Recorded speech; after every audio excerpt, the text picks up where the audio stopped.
this one is I Am Forest with monkeys and macaws. This is based on the Amazon River and a particular fish.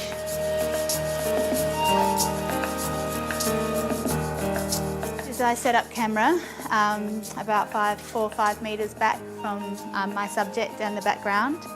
So I run back, check through the camera and then run over and paint a line on my model and then come back and make sure it lines up.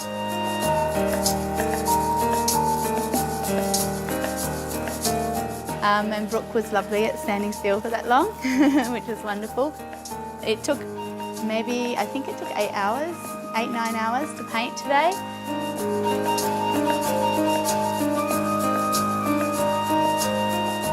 For me, the environment is very important. I feature it in my artwork.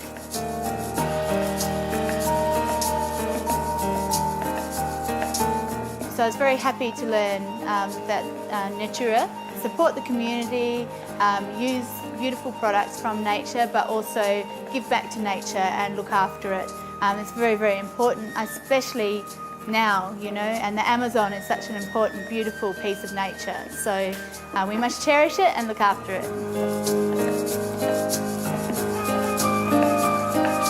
I think I did well. I'm happy with it. It looks really beautiful.